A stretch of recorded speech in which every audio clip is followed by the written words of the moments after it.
राधे राधे दोस्तों। ईश्वर आप सभी की सभी मनोकामनाओं को पूर्ण करे और आप सभी को स्वस्थ और खुश रखे। दोस्तों, आज हम अपनी कहानी पगली का दूसरा भाग सुनाने जा रहे हैं। पिछले भाग में आपने पढ़ा कि नरेश को जबरदस्ती अजय उसके जीजा जी के पास ले जाता है और नरेश की उसके जीजा के साथ बहस चल रही थी। दोस्तों, अगर आप कहानी का पहला भाग सुनना चाहते हैं तो आप चैनल को सब्सक्राइब करें और चैनल पर जाकर इस कहानी का पहला भाग सुन लें। चलिए कहानी शुरू करते हैं। नरेश इन लोगों से बात करना नहीं चाह रहा था, इसीलिए अब वह वहां से जाने लगा कि तभी अजय के जीजा राजवीर ने उसे रोककर कहा, अरे मास्टर जी, काहे इतनी जल्दी में हो? हमारी एक बात तो सुन लो फिर चले जाना। सुना है इस कस्बे में बच्चों को पढ़ाने आए हो, इसीलिए बस उसी पर ध्यान दो। ज्यादा यहाँ के लोगों के बारे में जानने की जरूरत नहीं और ना ही यहाँ के लोगों से घुलने मिलने की जरूरत है। बस अपना काम करो और सीधा घर। और अगर तुम्हें बोरियत महसूस हो तो मौज मस्ती का इंतजाम हम कर देंगे। आखिर जवान हो, किसका मन नहीं करता? नरेश गुस्से में बोला, मन तो मेरा अभी भी बहुत कुछ करने का कर रहा है, पर जरूरी नहीं हर काम उसी वक्त किया जाए जब मन कर रहा हो। और रही बात मेरा यहाँ के लोगों से मिलना, तो वह मैं पहले ही कह चुका था कि मैं अपनी मर्जी का मालिक हूँ। मेरा जो मन करेगा मैं करूँगा और आगे से मुझे यहाँ जबरदस्ती लाने का कभी सोचिएगा भी मत। चलता हूँ। ये कहकर नरेश वहां से निकल गया। उसे जाते देख अजय ने अपने जीजा से कहा, ये क्या जीजा जी, जाने क्यों दिया इसे? इसे यहीं मार कर गाड़ देना चाहिए था। जबान कैंची की तरह चलती है इसकी। जीजा राजवीर सिंह ने कहा, सब्र करो साले साहब, हर काम यूं जोश में नहीं होता। अभी अभी आया है इस कस्बे में, हमारे बारे में ठीक से जानता नहीं है अभी। कोई बात नहीं, जो यह हमारे बारे में नहीं जानता तो बता देंगे उसे, वो भी अपने तरीके से। ये कहकर दोनों हंसने लगते हैं। अगले दिन नरेश स्कूल से लौटते वक्त राजीव की दुकान पर बैठा चाय पी रहा था, पर राजीव ने पहले ही उसे इशारों से समझा दिया था कि वह अजय और उसके लोगों के बारे में कुछ भी ना पूछे, क्योंकि इससे वह राजीव को परेशान करना शुरू कर देंगे। नरेश चुपचाप चाय की चुस्कियां ले रहा था। तभी रीना की दादी दौड़ती हुई राजीव की दुकान पर आई। दादी को ऐसे घबराया हुआ देखकर राजीव ने पूछा, का हुआ माई, इतना परेशान काहे हो? दादी बोली, अरे राजीव, रीना का कछु पता नहीं चल रहा है। सुबह से निकलत है तो दोपहर तक वो खाना खाने जरूर आवत है, पर अब तो शाम हुई गवा, पर ऊ लड़की का कोनू पता नहीं। सोचत रहे कि वह तो अब पगली है, ऊपर से पेट से ऊ का कोनो खतरा नहीं, पर अब डर लग रहा है। दादी की बात सुनकर नरेश भी एकदम घबरा गया और बोला, क्या रीना नहीं मिल रही है? दादी चलिए, हमें थाना जाना होगा। दादी बोली, नहीं नहीं, थाना वाना का चक्कर में ई बुढ़िया को मत घसीट। किस्मत तो ई लड़की का खराब है, पैदा होत अपनी माई को निगल लियो, फिर पिता को, और अब हमका खाई के ई लड़की को चैन मिली। नरेश बोला, ऐसा क्यों कह रही हो दादी? बेचारी पर तो पहले से न जाने कितनी आफत गिर पड़ी है, ऊपर से दिमागी हालत भी ठीक नहीं। मुझे तो तरस आता है बेचारी पर। दादी बोली, जो भी हो मास्टर जी, हम थाना वाना में नहीं जाना। इधर उधर देखत है, ना जाने कहीं सो गई होगी, कोई टूटा फूटा खंडर माँ जाकर देखे पड़ी। नरेश को दादी की इस बात से कुछ याद आ जाता है और वह दौड़ता हुआ उस टूटे कमरे में जाता है जिसके बारे में रीना बात कर रही थी। और नरेश का अनुमान सही निकला। रीना उसी टूटे कमरे में अधनंगी अवस्था में पड़ी मिली। वह बेहोश थी। नरेश उसे होश में लाया। होश में आने के बाद वह कहती है, छोड़ दो मुझे, छोड़ दो मुझे, सजा मत दो मुझे। नरेश उसे उठाकर बाहर ले आता है। रीना की ऐसी हालत देखकर उसकी आंखों में आंसू आ जाते हैं और वह रीना से कहता है, मैं वादा करता हूँ रीना, आज के बाद से तुम इस तकलीफ से कभी नहीं गुजरोगी। मुझे माफ कर दो, जो अजय के बारे में जानते हुए भी मैं तुम पर अपनी नजर नहीं रख पाया। अब उस दरिंदे को सजा भी दिलवाऊंगा और तुम्हें इंसाफ भी। उसके बाद नरेश रीना को उसके घर छोड़ आता है और उसकी दादी को कहता है, दादी, कुछ भी हो जाए इसे घर से बाहर मत निकलने देना, कम से कम कुछ दिनों तक। दादी बोली, मास्टर साहब, हम अपना गुजारा करने के लिए छोटी सी दुकान चलाते हैं, अब हम दुकान संभालें या इसको? नरेश बोला, वैसे दादी एक सवाल पूछूं? थोड़ा निजी है दादी। हाँ पूछो मास्टर साहब। नरेश ने कहा, इसकी ऐसी हालत, ऊपर से यह गर्भवती, तो क्या आप लोगों ने इसे बच्चे से छुटकारा दिलवाने के बारे में कभी नहीं सोचा? हाँ मानता हूँ ये पाप है, पर जैसी इसकी हालत है तो फिर इस हाल में यह पाप नहीं पुण्य कहलाता। दादी बोली, अब हम तो का कहें मास्टर साहब, समझ लो हमार बिटवा के साथ हमार सारी खुशियां भी चल गवा। ये गर्भवती है, ई बात का हमको जब पता चला तब तक बहुत देर हुई गवा। ई का बाप तो अब दुनिया में ना रहो, जो एक एक शहर ले जाकर गर्भपात करा तो, और देरी की वजह से दाई ने भी मना कर दियो। नरेश ने फिर पूछा, तो क्या दादी आपको भी पता नहीं कि इसकी ऐसी हालत की वजह क्या है? दादी बोली, जो पूरे गांव को पता है वही हमका भी पता है मास्टर साहब। बाकी का सच तो सुरेश अपने साथ ले गवा और ई जानत है, पर एकल हारत तो तुम देखत ही रही। नरेश बोला, दादी मैंने तो यहाँ तक सुना है कि सुरेश की हत्या हो गई और उसका अंतिम संस्कार भी नहीं हुआ, पर उसकी वजह क्या थी, कैसे हुई उनकी हत्या, यह मुझे नहीं पता चला। दादी बोली, मास्टर साहब तो का ये सब कौन बताया? नरेश बोला, उसने अपना नाम बताने से मना किया है दादी, इसीलिए माफ कीजिए मैं नहीं बता सकता। दादी बोली, चलो जो भी बताए रहो, पर एक बात जान लियो मास्टर साहब, यहाँ इस कस्बा माँ कोनो पर भी भरोसा मत करना। हमार बिटवा ने भरोसे की सजा अपनी जान देकर गवाई। नरेश दादी की बात सुनकर चौंक गया और बोला, मतलब दादी? दादी रोते हुए बोली, मतलब हमार सुरेश का लाश ओकर स्कूल के बाहर ही पड़े मिलो, पूरा कस्बा देखे रहे, पर कोनो अपनी जुबान से एक शब्द ना बोला। वो नेता और आकर आदमी हमार आखन के सामने से हमार बिटवा का लाश ले गयो। हम चिल्ला चिल्ला कर रोत रही, पर ओकर लाश ऊ लोगन ले गए रहो।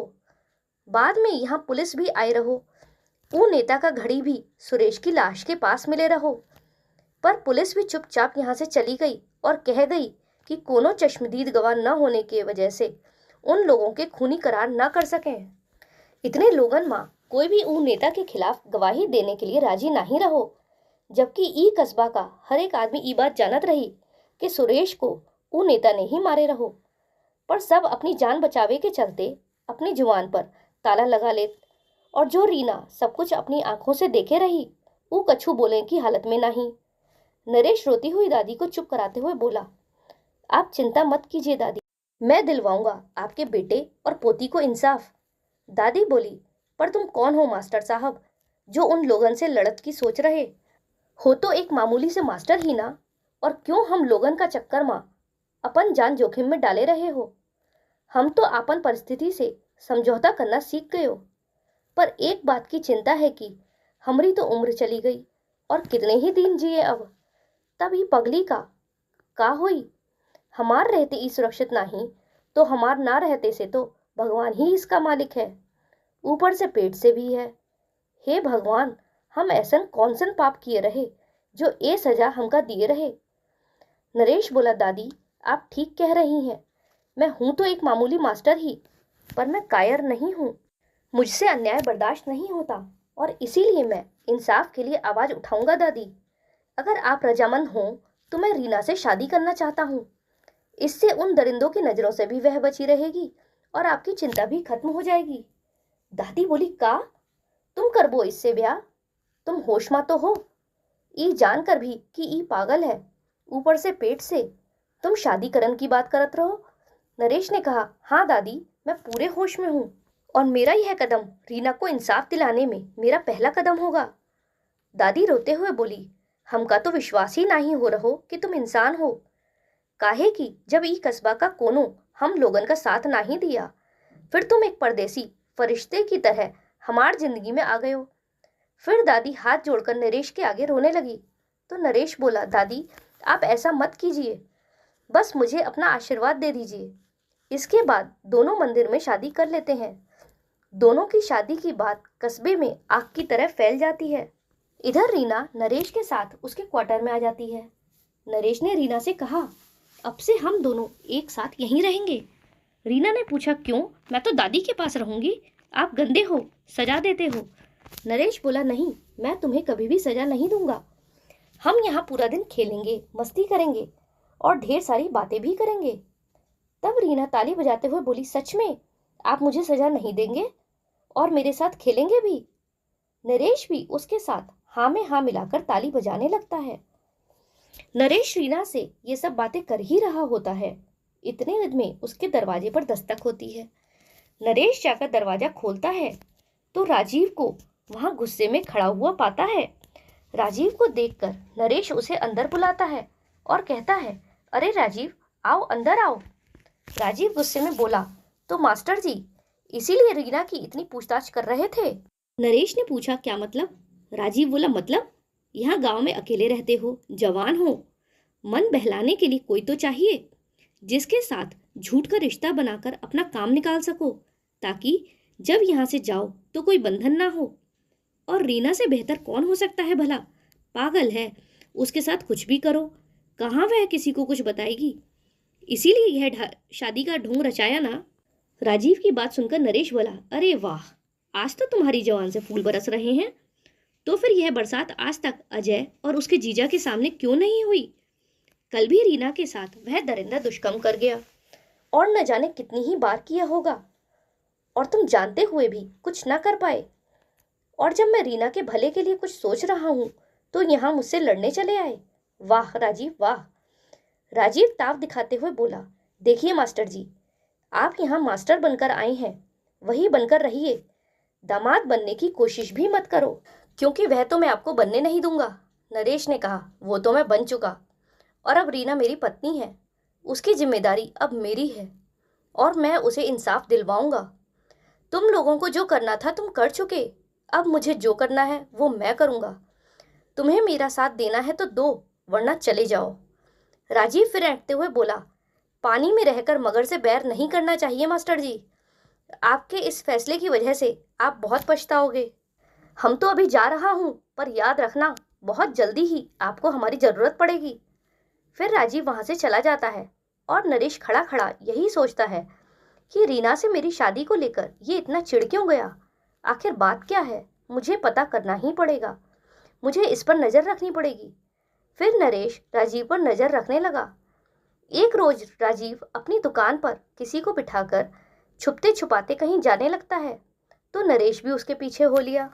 कुछ दूर जाने के बाद एक सुनसान रास्ते पर उसे एक आदमी ने कुछ पैसे दिए, जिसे लेकर राजीव अपनी जेब में भर लेता है और वापस अपनी दुकान की ओर लौटने लगता है। नरेश इस मंजर को देख कुछ समझ नहीं पाया। आखिर कौन था वो आदमी जिसने राजीव को पैसे दिए और क्यों दिए वह पैसे राजीव को? नरेश यही सोचता सोचता अपने घर पहुंचा।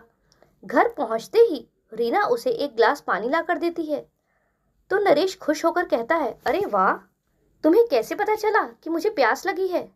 रीना बोली, काका ने बताया। नरेश हैरान होकर बोला, काका ने? तब रीना पीछे की ओर इशारा करती है। नरेश जैसे ही पीछे मुड़ता है, राजीव को देखकर चौंक जाता है। फिर वह राजीव से पूछता है, तुम यहाँ क्या कर रहे हो? और रीना, मैंने तुम्हें मना किया था ना कि मेरे और अपनी दादी के अलावा दरवाजा किसी और के लिए मत खोलना। तो राजीव हंसते हुए कहता है, अरे मास्टर जी, उस पर क्यों गुस्सा हो रहे हो? मैं उसका राजीव काका हूँ, मुझ पर उसको आपसे भी ज्यादा भरोसा है, तो कैसे नहीं खोलती। नरेश फिर बोला, तुम तो गुस्से में चले गए थे ना, फिर क्यों आए हो वापस? राजीव बोला, वो क्या है ना, उस दिन वह गुस्से में मैं कुछ ज्यादा ही बोल गया था आपसे, इसीलिए माफी मांगने चला आया। पर यहाँ आकर पता चला कि आप तो घर पर हैं ही नहीं, तो सोचा थोड़ा इंतजार ही कर लेता हूँ। वैसे आज तो स्कूल की छुट्टी है। फिर आप कहाँ गए थे? नरेश बोला, अब मैं क्या तुम्हें कहीं भी तुम बताकर जाऊंगा? राजीव बोला, अरे नहीं नहीं, हमारा मतलब है अगर आप हमारा पीछा करने की जगह सीधे सीधे हमसे पूछ लेते तो बेकार में इतनी मेहनत नहीं करनी पड़ती आपको। नरेश हैरानी से राजीव की ओर देखने लगा। फिर वह सोचता है, पता नहीं पहले वाला राजीव असली था या फिर ये वाला। राजीव नरेश के मन की बात को समझकर कहता है, आपने हमको पहचाना या नहीं ये तो नहीं बता सकते, पर हम आपको अच्छे से पहचान गए। नरेश बोला, तुम मुझे गलत समझ रहे हो राजीव, मैं तो बस। राजीव बोला, बस बस, मैं यहाँ आपकी कोई सफाई सुनने नहीं आया, मैं तो बस यहाँ यह कहने आया था कि अब आपका और हमरा कोई संपर्क नहीं होगा। आप हमारे लिए अनजान हो, इसीलिए हमसे और कुछ जानने की उम्मीद मत करना। यह कहकर राजीव जाने लगता है और जाते जाते वह नरेश से कहता है, रीना से शादी करना आपकी सबसे बड़ी भूल साबित होगी और यह बात आपको बहुत जल्दी पता चलने वाली है। अगले दिन नरेश जब स्कूल जाता है, वह यह देखकर हैरान हो जाता है कि कक्षा में एक भी बच्चा नहीं आया। वह समझने की कोशिश कर रहा था कि इन सब की वजह क्या हो सकती है। कहीं कल जो राजीव कह रहा था यह उसी की शुरुआत तो नहीं। यह सब सोचते हुए नरेश स्कूल के बरामदे में बैठ जाता है। काफी देर तक इंतजार करने के बाद भी जब कोई बच्चा वहां नहीं आता तो वह वहां से निकल जाता है और राजीव की दुकान पर पहुंच जाता है। हालांकि उसे अच्छे से पता था कि राजीव उसकी किसी भी बात का कोई जवाब नहीं देगा, पर वह जो देखता है राजीव की दुकान पर, उसकी उम्मीद उसे नहीं थी। वह देखता है कि राजीव की दुकान पर अजय अपने कुछ आदमियों के साथ पहले से बैठा चाय पी रहा है। नरेश को देखकर अजय कहता है, आओ आओ दोस्त आओ। अरे राजीव, इसे भी चाय दो। राजीव चिढ़कर बोला, चाय नहीं है, खत्म हो गई। अजय बोला, अरे राजीव, ऐसे कैसे खत्म हो गई? दुकान में भी चाय खत्म होती है क्या भला? राजीव का ऐसा रूखा व्यवहार देखकर नरेश को समझने में देर नहीं लगी कि ये सब अजय का ही प्रभाव है। इसीलिए वह वहां और देर नहीं रुका और सीधा रीना की दादी के पास चला गया। वह वहां परेशान उदास होकर जब पहुंचता है तो रीना की दादी उससे पूछती है, क्या हुआ है बबुआ, परेशान दिखते हो? रीना से कोनो गलती हो गई का? नरेश बोला, अरे नहीं दादी, रीना से कोई भी गलती नहीं हुई। मुझे तो आपसे एक बात पूछनी थी। ये राजीव का मुझे कुछ समझ नहीं आ रहा। अब तक तो वह मुझे रीना की सारी कहानी बताता रहा, पर जब से मैंने रीना से शादी की है उसके तेवर ही बदल गए हैं। एक तो वह सीधे मुंह मुझसे बात नहीं करता, ऊपर से धमकी और चेतावनी दी जा रहा है। कुछ समझ नहीं आ रहा। दादी बोली, बबुआ, मैंने तुम्हें पहले ही कहा था कि यहाँ के लोगों पर भरोसा मत करना, सब दुई मुहा सांप हैं। जब तक तुम इनके फायदे के लिए हो तब तक ई तुम्हारी हर बात को मानेंगे, पर जहां इन्हें अपना फायदा ना दिखो वहां ई अपन पीठ दिखा देवे हैं। रीना और हमार बिटवा के साथ का हुआ ई इस कस्बा में सबई को मालूम है, पर फिर भी ऊ मास्टरवा का अवगत करने में राजीव कोई कमी नहीं करतो है। अगर ओका अपनी बेटी की सलामती के लिए रीना की बलि भी देनो पड़े तो हंसते हंसते दे दई। यही लिए सुरेश जरा सा भी पसंद ना करत रहो एके। हम तो यहाँ तक सुने हैं कि ई अजय को लड़कियां भी लाकर दे दो है, पर इस बात का सबूत कछू ना है। इसीलिए हमार जुबान पर भी ताला है।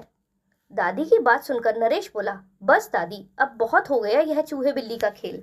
अब मुझे पूरा राज जानना ही पड़ेगा और इसके लिए मुझे सबसे पहले रीना को ठीक करना पड़ेगा, क्योंकि एक वही है जिसने सब कुछ अपनी आंखों से देखा है।